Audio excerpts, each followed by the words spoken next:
Chi-Town, yeah. Drama. What?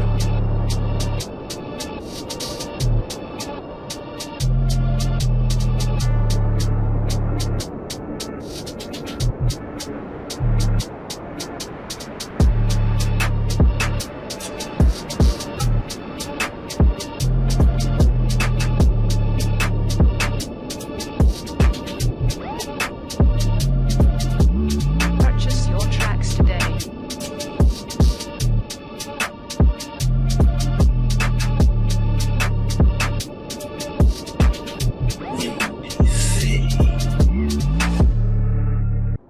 Saludos, you already know. It's your host, Gabe Morales, coming back to you for another episode in our series on Chicago gangs. While I covered them briefly in the Ambrose episode, I wanted to talk a little bit more about a gang that is not really that large, but have always been real tight. The Two Boys were founded in 1976 by Benny Bear, Santos, Gil, Yayo, and Little Tita. Yes, a girl. And yes, she is well documented as being an OG member of that group. In fact, much of the documented history on them comes from her. The two boys, plus one girl, started out in the South Lawndale area of Chicago, located between Little Village and the heart of Chicago, near Cermak Road and California Avenue, just below Douglas Park. The original faction's colors are brown and beige, but their official colors are black and baby blue in Cicero, Illinois, and anywhere else, just like Ambrose wears. The Two Boys were very young teens when they started out. You have to remember, in the mid 1970s, the Latin Kings were trying to take control of the little village and neighborhoods all over Chicago as they became stronger and stronger in numbers. The South Side headquarters of the Latin Kings was just a few blocks away from the Two Boys, where the Kings were located at 24th and Marshall Boulevard. In addition, the Satan Disciples gang were making their presence known from 24th and Washington, and both the Satan Disciples and Latin Kings were clashing at the border. Getting caught up in all this drama right at the border were the kids from 22nd and 23rd in California. I believe they were named after 22nd, even though they hung out on 23rd. Little Tita, later known as Animal, befriended Rusty, Chango, Joker, Beto, and Little Vinny of the 24th and Washington Satan Disciples. Soon, these Satan Disciples were hanging out with local kids in front of Tita's house, located on West 23rd Avenue. As I said, the large and expanding and aggressive Latin King kids would come through the neighborhood and harass kids from 23rd in California, who only had a small clique compared to the King's contingent. These kids were also being harassed on their way to school, while they were walking sidewalks at Marshall Boulevard and making it through the neighborhood to play sports at local parks after school and on the weekends. The Kings eventually began shooting at Tita's house, which left few options for these kids other than become victims to the Kings, join the Satan Disciples, or create their own gang. They decided on the latter and chose the name Two Boys in 1976. And this is why and how a lot of gangs are formed, as protection from other kids. Then, as they grow and recruit, they often start preying on other kids, who then form their own gangs. This is how the cancer spreads. The Two Boys established a strong alliance with the Satan Disciples on 24th and Washington, on 18th and Oakley, and at Taylor and Racine. Satan's Disciples located at these locations, as well as the Two Boys, all became part of the Insane Alliance. As I mentioned in the Ambrose video, in 1978, Malo, who was the cousin of Tita, would come over to visit frequently and check on the well-being and safety of his cousins. Malo was a well-known Ambrose member, and eventually he started bringing more Ambrose around, and this created a tight alliance between the Two Boys and Ambrose. Now, Ambrose and the Satan Disciples were enemies, but now that both Ambrose and Satan Disciples were coming around to hang out at Tita's house, the Two Boys were able to draw up an alliance between the three clubs. The Two Boy founders were also family with some of the 2-6 gang, so the alliance was extended to all four clubs and led to the Ambrose, 2-6, and Satan Disciples all joining the Folk Nation Alliance in prison. The Two Boys were too new to the game on the gang scene in Chicago and had too few incarcerated members to be recognized to join the Folk Nation at first. but they still ran with them and were still protected by these three folk gangs. A couple of years later, as the Satan Gangster Disciple Coalition was being drafted in Stateville Prison, the Tutu Boys were officially taken into the Folk Alliance as part of the SGD concept. And other organizations also joined the SGD in prison as part of the Folk Nation. By 1981, Tutu Boys were claiming Folk Nation out of the streets, as well as in prison. By the 1980s, the Tutu Boys ventured into new territory as they landed in the back of the yards community at 51st and Wood, near their allies, the Saint Disciples. There, the Tutu Boys mainly clashed with saints, bishops, and Latin kings, who were all enemies of the SDs. By early 1980, Tutu Boys also began hanging out in the nearby suburb of Cicero, located just to the west of Chicago. Later that year, Tutu Boys moved into an area around 14th Street and 49th Avenue, which was located just 2 blocks away from where the Noble Knights gang operated in the Grant Work section. Cicero was still mainly white back then, and the Tutu Boys first recruited local white youths in the neighborhood, as there were very few Mexican families living in Cicero at that time. In fact, the Tutu Boys were among some of the first Mexican families to live in Cicero. Of course, it was not just boys in the gang. Any teen who has attended a house party knows that if girls attend, it will attract a lot of boys. So many girls were associates of the Tutu Boys, although not a lot were members like Tita was. Eventually, as more Mexican families moved into Cicero during the 1980s, Tutu Boys would take in just about any youth who was constantly bullied by white gangs like the Noble Knights and 12th Street Players. Tutu Boys got into a close relationship with the 2-6 gang in Cicero at the time, as they were the only other established Folk Alliance gang present back then. The Tutu Boys' war with the Noble Knights continued, and on December 28, 1981, one of their founding Tutu members, 21-year-old Santos Limon, was killed. I do not know if this was done by the Noble Knights or if anyone was ever convicted of this crime. The Latin Kings instantly given respect because they were in the People Alliance with the Noble Knights and the 12th Street Players. To make things worse for the Tutu Boys, the Latin Counts also invaded Cicero in the 1980s, and they were also part of the People's Alliance. If you recall, this was covered in the Latin Counts video.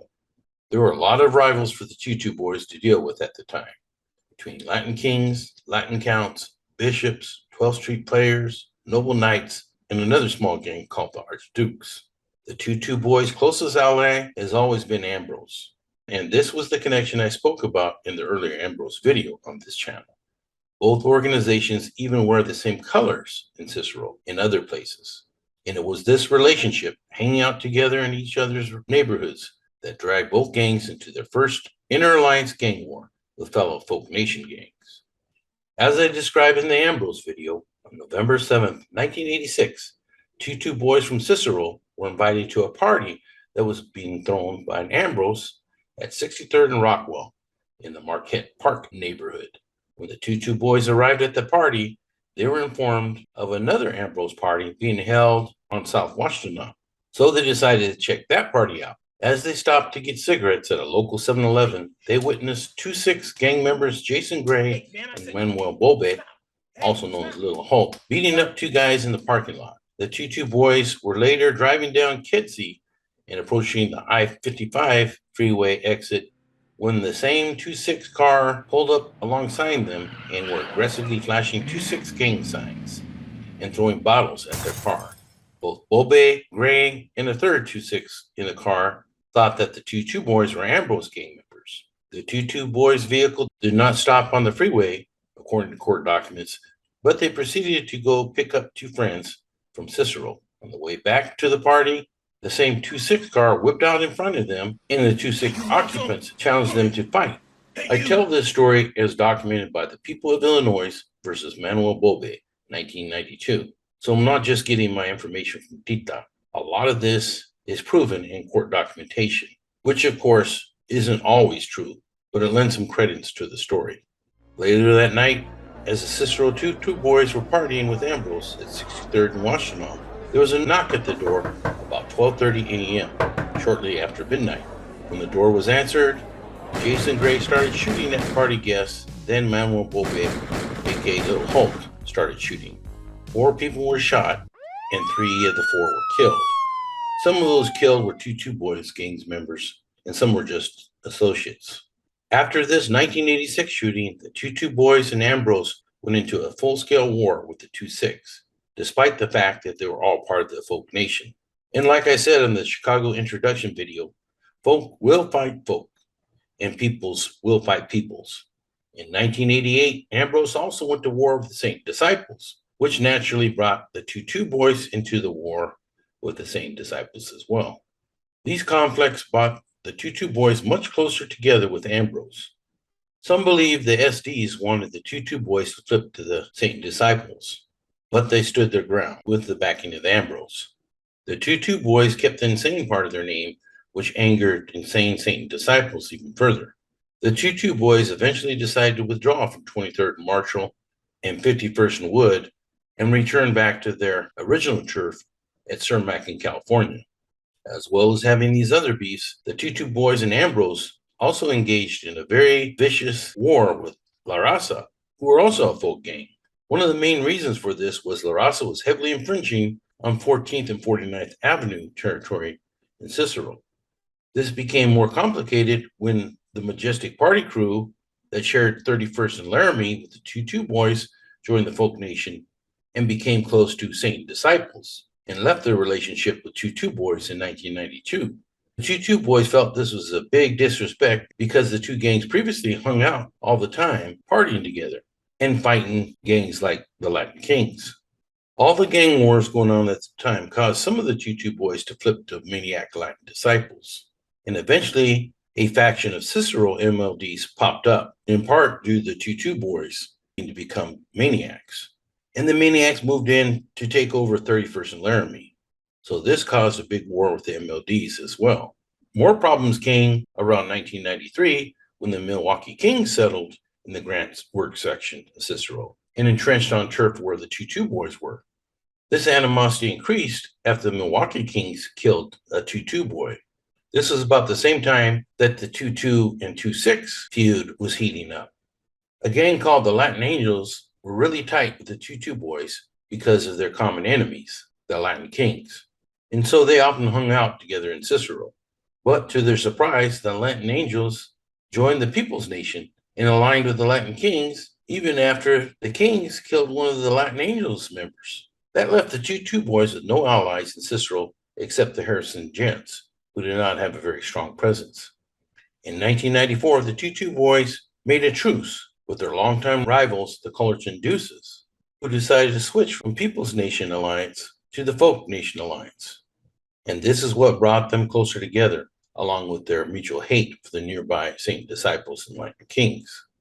In 1997, the Maniac Latin Disciples areas grew a lot in the area all around 31st and Laramie as they engaged in war with the TY Boys and Saint Majestics.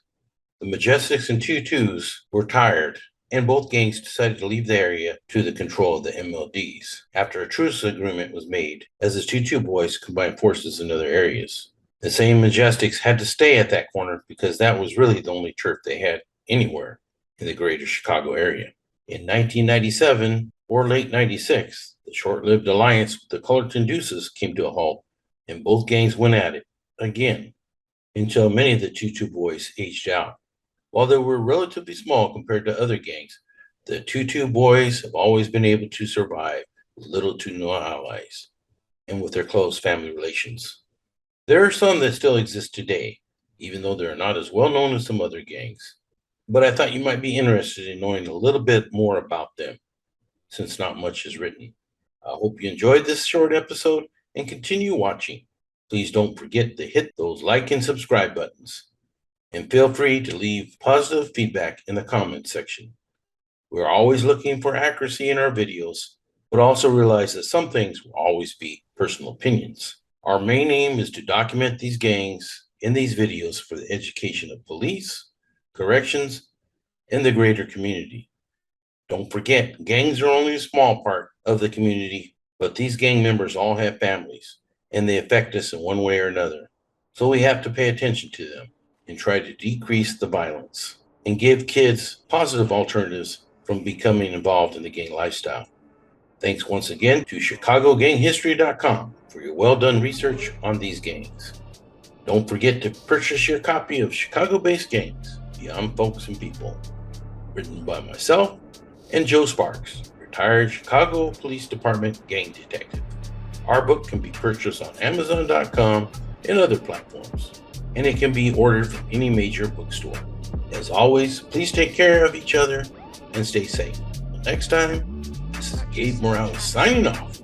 Gangsters, cops, and politicians.